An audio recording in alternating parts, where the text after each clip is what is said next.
आज हम आपको भगवती पुराण के तीसरे अध्याय के बारे में बताएंगे।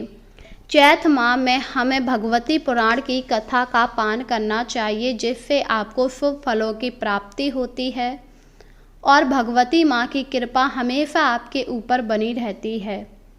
तो आइए शुरू करें। जनमेजय बोले, हे मुने, आपने भगवती चंडिका की महिमा भली भांति वर्णन किया। अब आप ये बताने की कृपा करें कि तीनों चरित्रों का प्रयोग करके सबसे पहले भगवती की आराधना किसने की? वे वरदायिनी भगवती किसके ऊपर सर्वप्रथम प्रसन्न हुई? संपूर्ण कामनाओं को पूरा करने वाली देवी उपासना करके किस महान फल की प्राप्ति की जा सकती है? हे कृपया निधि, ये बताइए। हे ब्रह्मा, हे महाभाग्य जगदम्बा की उपासना विधि, पूजा विधि तथा हवन विधि का भी विस्तार पूर्वक वर्णन कीजिए। राजा की बात सुनकर सूत जी मुस्कुराए और बोले, मैं आपको उन महामाया भगवती की पूजा विधि बताता हूँ। पूर्व काल में सुरथ नाम का एक राजा हुए, जो परम उदार, प्रजा पालन में तत्पर, सत्यवादी, कर्मनिष्ठ, ब्राह्मणों के उपासक, गुरुजन के प्रति भक्ति रखने वाले, सदा अपने ही वार्या में अनुरक्त, दानशील, किसी के साथ विरोध भाव न रखने वाले, धनुर्विद्या में पूर्व पारंगत थे। इस प्रकार प्रजा पालन में तत्पर रहने वाले राजा सुरथ से कुछ पर्वतवासी मलच्छों ने अनायास ही शत्रुता ठान ली। हाथी, घोड़े, रथ तथा पैदल सैनिकों से सुजती चतुर्गणी सेना लेकर अभिमान में चूरवे कोला विध्वंसी सूरत के राज्य पर अधिकार करने की लालसा से वहां आ पहुंचे। सूरत भी अपनी सेना लेकर सामने डट गए। वहां पर भयंकर युद्ध हुआ। सूरत का भीषण युद्ध होने के बाद यद्यपि मलच्छों की सेना बहुत थोड़ी थी तथा राजा की सेना बहुत ज़्यादा विशाल थी, फिर भी देवयोग से उन्होंने राजा सूरत को युद्ध में जीत लिया। इस प्रकार उनसे पराजित हुए राजा सूरत हताश होकर अपने दुर्ग विशिष्ट सुरक्षित नगर में आ गए। इसके पश्चात प्रतिभा संपन्न तथा नीति विरासत राजा सूरत अपने मंत्रियों को शत्रु पक्ष के अधीन देखकर अत्यंत क्रोधित हुए और विचार करने लगे, मैं खाई तथा किले से सुरक्षित किसी बड़े स्थान रहकर समय को प्रतीक्षा करूं, अथवा मेरे लिए युद्ध करना उचित होगा। मेरे मंत्री शत्रु के वशीभूत हो गए हैं, इसीलिए वे अब परामर्श योग्य करने नहीं हैं। तो अब मैं क्या करूं? वे राजा सूरत पुण्य मन ही मन विचार करने लगे। कदाचित वे पापी तथा शत्रु के साथ मिले हुए मंत्री मुझे पकड़कर शत्रुओं को ही सौंप देंगे तो फिर क्या होगा? पाप बुद्धि पुरुषों पर कभी भी विश्वास नहीं करना चाहिए, क्योंकि जो मनुष्य लोभ के वशीभूत होते हैं वे पता नहीं क्या क्या कर सकते हैं। लोकपरायण मनुष्य अपने भाई, पिता, मंत्री, मित्र, बंधु बांधव, पूजनीय गुरु तथा ब्राह्मण भी सदा द्वेष करता है। अतः इस समय शत्रु पक्ष के आशय को प्राप्त करना अत्यंत पाप परायण अपने मंत्री समुदाय पर मुझे बिल्कुल भी विश्वास नहीं करना चाहिए। इस प्रकार वह अपने मन में विचार कर अत्यंत दुखी चित्त से घोड़े पर सवार होकर अकेले ही नगर से निकल पड़े। वे बिना किसी की सहायता लिए ही नगर से बाहर चले गए और घने जंगलों में आ गए। राजा सूरत सोचने लगे कि अब मुझे कहाँ जाना चाहिए। तपस्वी सुमेधा का पवित्र आश्रम यहाँ से मात्र 3 योजन की दूरी पर है। यह जानकर राजा वहाँ चले गए। बहुत प्रकार के वृक्षों से युक्त नदी के तट पर विराजमान, वैर भाव रहित होकर विचरण करने वाले पशुओं से समाभिन्त, कोयलों की मधुर ध्वनि से मंडित, अध्ययन शिक्षों के स्वर से नदित, सैकड़ों मृग समूहों से घिरे हुए, भली भांति पके हुए, निवारान से परिपूर्ण, सुंदर फल फूल से लदे हुए वृक्ष सुशोभित करते हुए काफी आश्रम महक रहा था। उस मनोरम आश्रम को देखकर राजा अत्यंत आनंद हुए और उन्होंने भय को त्याग कर मुनि के आश्रम में विश्राम करने का निश्चय किया। इसके बाद वह घोड़ों को एक वृक्ष में बांधकर उन्होंने वृंदतापूर्वक आश्रम में प्रवेश लिया। वहां उन्होंने देखा मुनि एक साल वृक्ष की छाया में मृग चर्म के आसन पर बैठे हुए हैं। उनकी आकृति बिल्कुल शांत है। तपस्या करने के कारण शरीर क्षीण हो गया। उनका स्वभाव अति कोमल। वे शिष्यों को पढ़ा रहे थे। वे वेद शास्त्रों का तत्वदर्शी विद्वान हैं। क्रोध लोभ आदि विकारों से मुक्त हैं। सुख दुख आदि द्वंद्वों से परे हैं। ईर्ष्या रहित हैं। आत्मज्ञान के चिंतन में संलग्न हैं। सत्यवादी तथा जितेंद्रिय उन्हें देखकर अश्रुपूर्ति नयनों वाले राजा सूरत प्रेम पूर्वक उनके आगे दंड की भांति भूल कर गिर पड़े। तब मुनि ने उनसे कहा, उठिए उठिए, आपका कल्याण हो। तब पश्चात गुरु से आदेश पाकर एक शिष्य ने उन्हें आसन प्रदान किया। तब वे उठकर मुनि की आज्ञा लेकर उस आसन पर बैठ गए। इसके बाद सुमेध ऋषि ने अर्धपाद आदि से उनका विधि पूर्वक सत्कार किया। मुनि ने उनसे पूछा कि आप यहाँ पर क्यों आए हैं, आप कौन हैं तथा आप इतने परेशान क्यों लग रहे हैं। आपका जो भी कारण है आप मुझे बता दीजिए। आपके आगमन का क्या प्रयोजन है। आपके मन को विचारों ने क्यों घेर रखा है। आपका कोई असाध्य मनोरथ होगा तो उसे भी मैं पूर्ण करूँगा। इस पर राजा बोले, मैं सूरत नाम वाला राजा हूँ। शत्रुओं से पराजित होकर मैं राज्य महल तथा स्त्री सब कुछ छोड़कर आपकी शरण में आया हूँ। हे ब्रह्म, अब मुझे जो भी आज्ञा देंगे मैं श्रद्धा पूर्वक वही करूँगा। इस पृथ्वी तल पर आपके अतिरिक्त अब कोई दूसरा मेरा रक्षक नहीं है। मैं आपके शरण में आया हूँ। शत्रुओं से मुझे महान भय लग रहा है। मैं आपके पास आया हूँ, आप मेरी रक्षा कीजिए। राजा की ऐसी बातें सुनकर ऋषि ने कहा, आप निर्विघ्न होकर यहाँ रहिए। मेरी तपस्या के प्रभाव से आपके पराक्रमी शत्रु यहाँ नहीं आ सकेंगे। यहाँ पर आपको हिंसा नहीं करनी चाहिए। वनवासियों की भांति पवित्र निर्वार तथा फल फूल आदि के द्वारा जीवन निर्वाह करना चाहिए। उनकी बात सुनकर तब राजा ने कहा कि अब वे फल मूल का आहार करेंगे, पवित्रता के साथ ही उनके आश्रम में रहेंगे। किसी समय उस आश्रम में एक वृक्ष की छाया में बैठे हुए चिंता को राजा सूरत का चित्त अब घर की ओर चल गया। वे सोचने लगे, निरंतर पाप कर्म में लगे रहने वाले मलच्छ शत्रुओं ने मेरा राज्य छीन लिया। उन दुराचारी तथा निर्लज्ज मलच्छों के द्वारा मेरी प्रजा बहुत सताई जा रही होगी। मेरे सभी हाथी तथा घोड़े आहार न पाने के कारण, शत्रुओं से प्रताड़ित किए जाने के कारण अत्यंत दुर्बल हो गए होंगे। इसमें तो कोई संदेह नहीं। अपने जिन सेवकों का मैंने पालन पोषण किया वे शत्रुओं के अधीन हो जाने के कारण काफ़ी ज़्यादा कष्ट सह रहे होंगे। अब मैं क्या करूं? वे पाप मुद्दी मेरा समस्त राजकोष व्यंजनों में नष्ट कर डालेंगे। मुझे तो कुछ समझ में ही नहीं आ रहा है। मेरे मंत्री भी उन्हीं के अधीनता रहने के कारण उन्हीं के जैसे हो गए होंगे।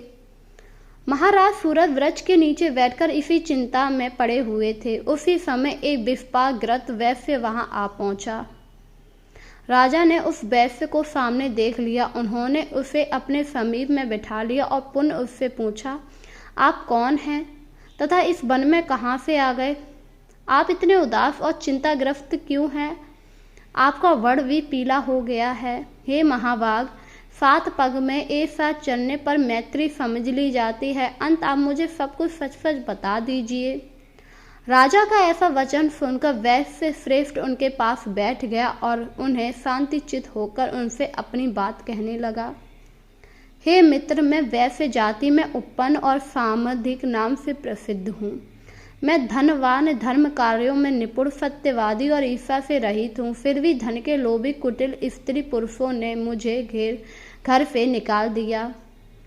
अंत अपने कुटुंबियों से परित्याग होकर मैं अभी अभी इस वन में आया हूँ। हे प्रिय, आप कौन हैं मुझे बताएं। आप भाग्यवान प्रतीत होते हैं। ऐसा सुनकर राजा ने कहा, मैं सूरत राजा हूँ। मैं दस्युओं से पीड़ित हूँ। मंत्रियों द्वारा ठगे जाने के कारण राजविहीन होकर मैं यहाँ आया हूँ। हे वैश्य श्रेष्ठ, भाग्यवश आप मुझे यहाँ मित्र के रूप में मिल गए। हम दोनों सुंदर वृक्षों में युक्त इस वन में विहार करेंगे। हे महान बुद्धिमान वैश्य श्रेष्ठ, चिंता छोड़िए और प्रसन्न चित्त होइए। अब आप मेरे साथ यहीं पर इच्छा अनुसार सुखपूर्व रहिए।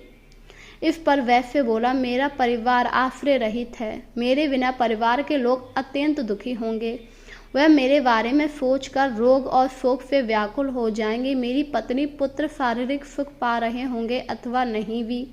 इसी चिंता से व्याकुल रहने के कारण मेरा मन अशांत है, मेरा मन शांत नहीं हो पा रहा। मैं अपने पुत्र पत्नी और घर सज्जनों को कब देख सकूंगा। गृह की चिंता अत्यंत व्याकुल कर रही है और मेरा स्वास्थ्य भी खराब होता जा रहा है। इस पर राजा ने कहा, हे महामंत, जिन दुराचारी तथा महामूर्ख पुरुष आदि के द्वारा आप घर से निकाल दिए गए हैं, उन्हें देखकर अब आप कौन सा सुख मिलेगा। सुख देने वाले शुद्ध हृदयों की अपेक्षा दुख देने वाले शत्रु श्रेष्ठ हैं। अतः अपने मन को स्थिर करके आप मेरे साथ आनंद कीजिए। इस पर वैश्य बोला, हे राजन, दुर्जनों के द्वारा भी अत्यंत कठिनता से त्याग जाने वाला कुटुंब की चिंता से अत्यंत दुखित मेरा मन इस समय स्थिर नहीं हो पा रहा। इस पर राजा बोले, राज्य संबंधी चिंता मेरे मन भी दुखी करती थी। अंत अब हम दोनों शांत प्रकृति में बैठकर अपनी सारी चिंताओं का त्याग करेंगे। ऐसा विचार करके राजा और वैश्य दोनों ही विनम्र होकर शोक का कारण पूछने के लिए मुनि के पास गए। मुनि के पास आने के बाद राजा सुरथ ने आसन लगाए मुनि को प्रणाम किया और उन्हें अपनी सारी और वैश्य की सारी कथा बताई और कहा, परिवार से वियोग होकर ये अत्यंत दुखी और क्षुब्ध है, इन्हें शांति नहीं मिल रही है और इस समय मेरी भी ऐसी ही स्थिति है। हे महामुनि, राज्य चले जाने के कारण मैं भी शोक संपन्न हूँ। व्यर्थ की ये चिंता मेरे हृदय से निकल ही नहीं रही है। मेरे घोड़े दुर्वर हो गए होंगे, हाथी शत्रुओं के अधीन हो गए, उसी प्रकार सेवक गण भी मेरे बिना दुखी रहते होंगे। इस प्रकार चिंता करते हुए मुझे निद्रा भी नहीं आती है, मेरे शरीर को सुख भी नहीं मिल पा रहा।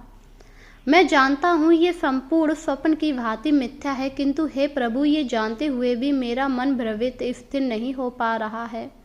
ये हाथी घोड़े कौन है? ये मेरे कोई संगे संबंधी नहीं है, ना ही ये मेरे पुत्र हैं, ना ही मित्र हैं, जिनका दुख मुझे इतनी ज़्यादा पीड़ा कर रहा है। मैं इस मोह से दूर क्यों नहीं हो पा रहा हूँ? अब आप ही मेरी सभी संशयों का नाश कर सकते हैं। इस मोह का कारण बताएं प्रभु। राजा की ऐसी बातें पूछने पर मुनि श्रेष्ठ सुमेध तथा उनके शोक का मोह नाश करने वाले परम ज्ञान का वर्णन करने लगे। ऋषि बोले, हे राजन सुनिए, मैं आपको बताता हूँ। महामाया के नाम से विख्यात वे भगवती ही सभी प्राणियों के बंधन मोक्ष की कारण है। ब्रह्मा, विष्णु, महेश, इंद्र, वरुण, पवन आदि सभी देवता, मनुष्य, गंधर्व, सर्प, राक्षस, वृक्ष, विविध ललताएं, पशु, मृग और पंछी, ये सब माया के अधीन हैं और वंदन तथा मोक्ष के भाजन हैं। उन महामाया जन ही इस जड़ चेतना संपूर्ण जगत की सृष्टि की है। ये सब जगत सदा उन्हीं के अधीन रहता है और मोह माया में जकड़ा हुआ है। तब आप किस गणना में हैं? आप तो मनुष्यों में रजोगुणों से युक्त एक क्षत्रिय मात्र हैं। वे महामाया ज्ञानियों की बुद्धियों को भी सदा मोहित किए रहती हैं। ब्रह्मा, विष्णु, महेश आदि परम ज्ञानी होते हुए भी राग के वशीभूत होकर मोह माया में पड़ जाते हैं और संसार के चक्कर काटने लगते हैं। हे राजन, प्राचीन काल में स्वयं उन भगवान नारायण ने महाविद्या की प्राप्ति तथा अविनाशी सुख के लिए श्वेत द्वीप में जाकर ध्यान करते हुए 10,000 वर्षों तक घोर तपस्या की थी। हे राजन, इसके साथ मोह की निवृत्ति के लिए इन निर्जन प्रदेश में ब्रह्मा जी भी परम अद्भुत तपस्याओं में संलग्न हो गए। किसी समय वासुदेव भगवान हरि ने भी दूसरे स्थान पर जाने का विचार किया और वे उस स्थान से उठकर अन्य स्थल को देखने की इच्छा से चल दिए। ब्रह्मा जी भी उसी प्रकार अपने स्थल से निकल पड़े। चतुर्मुख ब्रह्मा और चतुर्मुख भगवान विष्णु मार्ग में मिले। तब वे दोनों दूसरे से पूछने लगे, तुम कौन, तुम कौन? ब्रह्मा विष्णु बोले, मैं जगत का सृष्टि करता हूँ। इस पर ब्रह्मा ने कहा, हे मूर्ख, अपनी महिमा कभी भी इस तरह नहीं गाई जाती है। इस पर विष्णु भगवान बोले, मैं विष्णु हूँ, जगत का करता हूँ। तुम कितने शक्तिशाली हो, तुम तो रजोगुण युक्त और बलहीन हो। मुझ में सत्य गुण संपन्न सनातन नारायण है। दोनों दानवों मधुकैटभ के द्वारा पीड़ित किए जाने पर तुम मेरी ही शरण में आए थे। उस समय अत्यंत भीषण युद्ध करके मैंने तुम्हारी रक्षा की। मैंने ही उन मधुकैटभ दानवों का वध किया। अतः है मदबुद्धि, तुम क्यों गर्व करते हो? इस पर ऋषि बोले। इस प्रकार उन दोनों में विवाद होने लगा। ब्रह्मा विष्णु के ओठ फड़फड़ाने लगे, वे क्रोध में कांपने लगे, उनकी आंखें रक्तवर्ण हो गई। तब विवादरत उन दोनों के मध्य अचानक एक श्वेत वर्ण अत्यंत विशाल तथा अद्भुत लिंग प्रकट हो गया। विवाद करते हुए उन दोनों महाअनुभवों को संबोधित करके आकाशवाणी हुई। हे ब्राह्मणों, हे विष्णु, तुम दोनों विवाद मत करो। इस लिंग के ऊपरी या निचले छोर का आप दोनों में से जो पता लेगा, आप दोनों में वही श्रेष्ठ हो जाएगा। इसीलिए मेरी वाणी को प्रणाम मानकर इस निरर्थ विवाद का त्याग करिए और पता कीजिए कि इसका ऊपरी छोर कहाँ है और निचली छोर कहाँ है। जो भी पता कर लेगा वही सबसे श्रेष्ठ होगा। उस दिव्य वाणी को सुनकर वे दोनों चेष्टा पूर्वक उद्यम करने के लिए तैयार हो गए और अपने समझ स्थिति उस देखने में अद्भुत लिंग को मापने के लिए चढ़ पड़े। अपने अपने महत्व की वृद्धि के लिए उस महान लिंग को नापने हेतु विष्णु पाताल की ओर और ब्रह्मा आकाश की ओर गए। कुछ दूर जाने पर विष्णु पूर्व रूप से थक गए। वे लिंग का अंत तक नहीं प्राप्त कर सके, तभी उसी समय स्थल पर वापिस लौट आए। ब्रह्मा जी ऊपर की ओर गए। शिव के मस्तक से गिरे हुए केतकी पुष्प को लेकर वे भी प्रसन्न होकर लौट आए। तब अहंकार से मोहित ब्रह्मा शीघ्र पूर्व आकर विष्णु को केतकी फूल दिखाकर ये झूठ बोलने लगे कि मैंने ये केतकी पुष्प एक लिंग से मस्तक से प्राप्त किया है। आपने चित्त की शांति के लिए पहचान चिन्ह के रूप में मैं इसे ले आया हूँ। ब्रह्मा जी के उस वचन को सुनकर और केतकी पुष्प को देखकर विष्णु भगवान उनसे कहने लगे, इसका साक्षी कौन है, बताइए। किसी विवाद के उपस्थिति होने पर किसी सत्यवादी, बुद्धिमानी, सदाचारी, पवित्र और निष्पाप व्यक्ति को साक्षी बनाया जाता है। इस पर ब्रह्मा जी बोले, इस समय इतने दूर देश में कौन साक्षी आएगा जो सत्यवाद है, उसे ये केतकी स्वयं कह देगी। ऐसा कहकर ब्रह्मा जी ने केतकी को साक्ष्य के लिए प्रेरित किया। तब उसने शीघ्रतापूर्वक विष्णु को संबोधित करते हुए कहा, शिव के मस्तक पर स्थित मुझे ब्रह्मा जी वहां से लेकर आए हैं। हे विष्णु, इसमें आपकी किसी प्रकार का संदेह नहीं करना चाहिए। ब्रह्मा जी इस लिंग के पार गए और शिव भक्तों के द्वारा समर्पित की गई मुझको लेकर आए। ये कथन ही मेरा प्रमाण है। केतकी की ऐसी बात सुनकर विष्णु भगवान मुस्कुराते हुए बोले, मेरे लिए तो महादेव ही प्रणाम हैं। यदि वे ऐसी बात बोल दें तो मैं मान लूंगा। तब विष्णु भगवान की बात सुनकर सनातन भगवान महादेव ने क्रुद्ध होकर केतकी से कहा, असत्यवासिनी, ऐसा मत बोलो। मेरे मस्तक से गिरी हुई तुझे ब्रह्मा बीच में ही पा गए थे। तुमने झूठ बोला, इसीलिए अब मैं तुम्हें सदैव के लिए त्याग कर रहा हूँ। तब ब्रह्मा जी ने लज्जित होकर विष्णु भगवान को नमस्कार किया। उसी दिन से शिव द्वारा पुष्पों में केतकी का त्याग कर दिया गया। हे राजन, आप ये जान लीजिए, माया बल ज्ञानियों को भी मोह में डाल देती है। तब दूसरे प्राणी क्या हैं, वो भी माया के जाल में फंसी जाते हैं। देवता, असुर सभी लोग इससे बचे हुए नहीं हैं। भगवान विष्णु स्वयं माया शक्ति अपना प्रभाव डालती है। अन्य की क्या बात की जाए, ज्ञानियों मानकों को भी बलपूर्वक आकृष्ट करके मोहित कर देती है। जिन भगवती द्वारा स्थवर जगदम्मा ये संपूर्ण सृष्टि है, वे ही ज्ञानदायिनी, मोक्ष ध्यानी तथा वंदन मोक्ष को हरती हैं। ऋषि की ऐसी बात सुनकर राजा ने कहा, तो आप हमें जगदम्बा के बारे में बताइए। आखिर उनकी पूजा किस प्रकार करनी चाहिए और उनकी कार्य सिद्धि के लिए क्या करना चाहिए।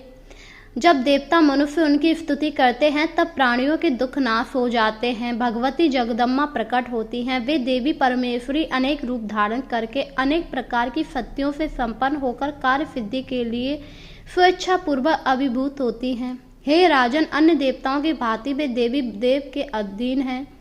सदा पुरुष प्रत करने वाली वे देवी काल के वश में नहीं है। ये संपूर्ण जगत दृश्य है, इसीलिए तुम्हें उनकी पूजा सर्वप्रथम करनी चाहिए।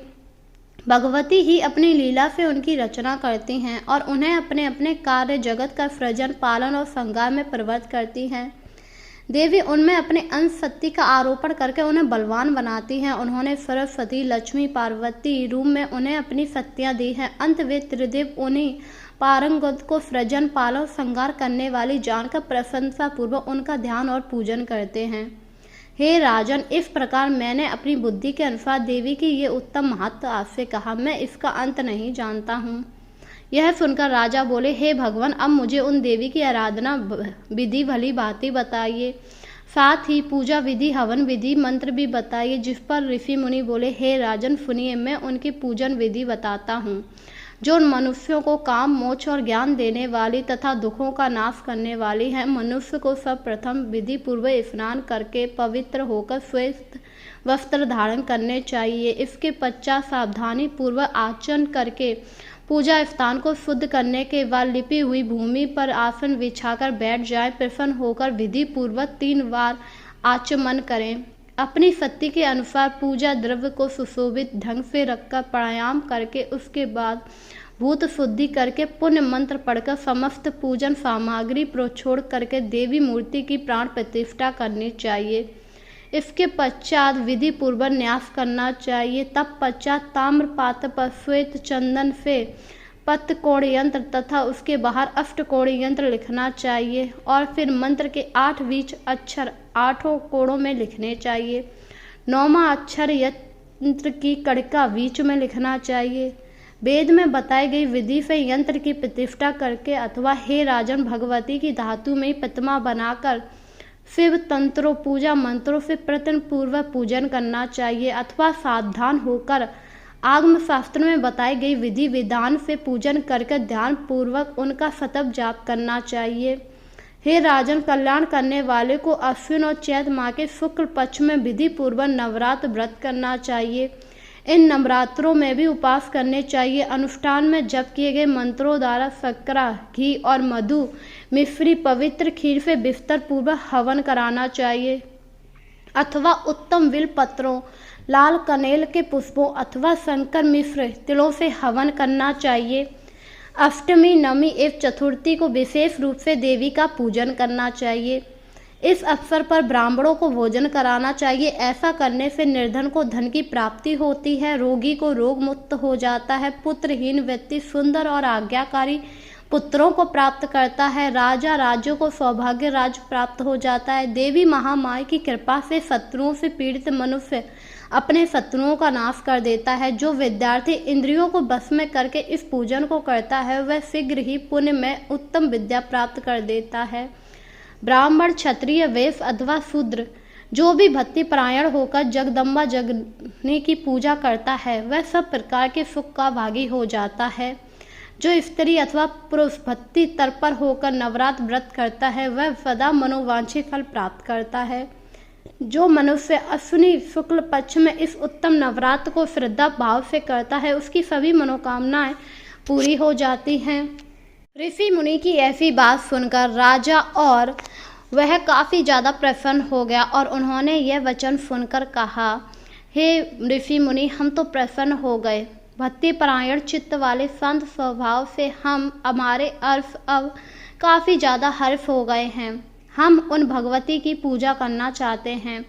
हम दोनों दुखी आपकी सूतर रूपड़ी वाणी सुनकर काफ़ी ज़्यादा पवित्र हो गए हैं, जैसे गंगा ने राजा भागीरथी को कर दिया था। सज्जन लोग हमेशा परोपरायण स्वभावी रूपों से गुणों के भंडार होते हैं। हे ब्रह्मा, आपकी अमृत वाणी के रस से हम दोनों धन्य और कृतज्ञ हो गए हैं।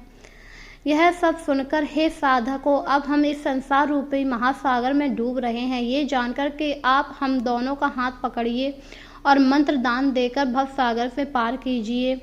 इस पर वह लोग कहते हैं कि इस प्रकार उन दोनों के आग्रह करने पर मुनि श्रेष्ठ ने सुमेधो ने उन्हें ध्यान विधि सहित देवी का मंगलकारी नवरत्न मंत्र प्रदान किया। वे दोनों वैश्य तथा राजा मुनि से मंत्र और उनके ऋषि छंद देवता का ज्ञान प्राप्त करके उनसे आज्ञा लेकर नदी के अछू तट पर चले गए। अत्यंत कृतकाश वे दोनों एकांत में निर्जन आसन पर बैठकर स्थिरचित होकर उनका जाप करने लगे। वे दोनों नित्य जाकर एक बार महात्मा मुनि के चरणों में प्रणाम करते और वहां से लौटकर फिर अपने कुशासन पर बैठ जाते। वे दोनों अन्य कोई भी कार्य नहीं करते और सदैव देवी के ध्यान में मंत्र जप करते रहते। इस प्रकार 1 वर्ष पूरा होने को आया। फलहार का त्याग करके पत्तों के आहार पर रहने लगे। उन दोनों को 1 वर्ष हो जाने पर उनकी इंद्रियां बस में करके जप और ध्यान में लगी रहती थी। इस प्रकार 2 वर्ष व्यतीत होने पर दोनों को किसी समय स्वप्न में भगवती की मनोहरी दर्शन प्राप्त हुआ। राजा ने स्वप्न में जगदम्बे को लाल वस्त्र धारण किए हुए सुंदर आभूषणों से अलंकृत देखा। स्वप्न में देवी का दर्शन प्राप्त करके दोनों प्रेम भाव से परिपूर्ण हो गए। अब वे दोनों तीसरे वर्ष में मात्र जल के आहार पर रहने लगे। इस प्रकार 3 वर्ष तपस्या करने के पश्चात राजा वैश्य मन में देवी के साक्षात दर्शन की लालसा से चिंतित हो उठे। अत्यंत दुखी और व्याकुल होकर उन दोनों ने निश्चय किया, मनुष्य को शांति प्रदान करने वाली देवी का प्रत्यक्ष दर्शन नहीं हुआ तो वे अपना शरीर त्याग देंगे। ऐसा मन में विचार कर राजा ने एक प्रमाण का तिजा बुरा सुंदर तथा सुदृढ़ अग्नि कुंड बनाया। उसमें अग्नि की स्थापना करके राजा अपना मांस काट कर बार बार हवन करने लगा। साथ ही अत्यंत शक्तिमान व वैश्य भी प्रतिदिन अग्नि में अपना मांस डालने लगा। तब वे पश्चात अपने रुधिर से इन देवी को बलि देने के लिए उद्यम हुए। तब भगवती उन दोनों के प्रेम भक्ति को देखकर काफी ज्यादा दुखी होकर उन्हें प्रत्यक्ष दर्शन दिए और उनसे कहने लगी, हे राजन, अपना मनोविलासी वर मांगो। मैं आज तुम्हारी तपस्या से संतुष्ट हूँ। अब मैं समझ लिया हूँ तुम मेरे भक्त हो। मैं तुम दोनों से काफ़ी ज़्यादा प्रसन्न हूँ। तुम्हारे मन में जो भी हो तुम उसे मांग लो, मैं तुम्हें वो ज़रूर दूंगी। देवी माँ के ऐसे वचन सुनकर वह दोनों काफ़ी ज़्यादा खुश हुए और बोले, हे माँ, बलपूर्वक मेरा शत्रुओं ने सब कुछ नाश कर दिया है। मेरा राज्य मुझे प्राप्त करा दीजिए। आप बस मुझे ये वरदान दीजिए। इस पर देवी ने कहा, हे राजन, अपने घर को जाओ। तुम्हारे शत्रु शीघ्र ही क्षीण बलवान होकर पराजित हो जाएंगे। हे महाभागे, तुम्हारे मंत्री गिर आकर तुम्हारे पैरों पर गिरेंगे। अब आप अपने नगर में सुखपूर्वक राज्य करेंगे। हे राजन, विस्तृत समाज का 10,000 वर्षों तक शासन करके दैत्याग के बाद सूर्य से जन्म प्राप्त करके तुम मनु हो जाओगे। यह सुनकर राजा काफ़ी ज़्यादा खुश हुआ। इसके बाद वैश्य ने हाथ जोड़कर कहा, अब मुझे ना घर की आवश्यकता है, ना धन की, ना पुत्र की। हे माता, ये सभी बंधनों में डालने वाले स्वप्न की वाफी नश्वर हैं। अतः आप मुझे बंधनों का नाश करने वाला, मोक्ष देने वाला दिव्य ज्ञान प्रदान करें। इस संसार में अज्ञानी डूब जाते हैं, ज्ञानी पार उतर जाते, इसीलिए वे संसार की इच्छा नहीं करते। तब अपने समक्ष खड़े वैश्य की बात सुनकर देवी महामाया ने कहा, हे वैश्य, तुम्हें ज्ञान प्राप्त होगा, इसमें संदेह नहीं है। इस प्रकार उन दोनों को वरदान देकर देवी माँ वहाँ से अंतर्ध्यान हो गई। तब भगवती के अंतर्ध्यान हो जाने पर राजा सुरस्त ने उन मुनि श्रेष्ठ को प्रणाम करके घोड़े पर सवार होकर चलने का निश्चित किया। तब उन्हें प्राजनों और मंत्री गणियों ने वहां आकर प्रणाम किया। वे हाथ जोड़कर खड़े हो गए और उनसे बोले, हे राजन, आपके शत्रुगण आपके पाप के कारण युद्ध में मारे गए। अब आप अपने नगर में निवास करके राज्य कीजिए। उनकी बात सुनकर राजा काफ़ी ज़्यादा खुश हुए और वे अपने राज्य, स्त्री और बंधु भागों को पाकर काफ़ी ज़्यादा खुश होकर राज्य करने लगे। दूसरी तरफ वैश्य को भी ज्ञान प्राप्त करके सर्वदा आसक्ति रहित और बंधन से मुक्त होकर तीर्थों में भ्रमण करता हुआ भगवती के गुणों का गान करने लगा और इसी के साथ समय व्यतीत करने लगा। इस प्रकार देवी की परम अद्भुत लीला राजा और वैश्य द्वारा की गई और उनकी आराधना एवं फल प्राप्ति मैंने यथार्थ रूप से आपसे कहा।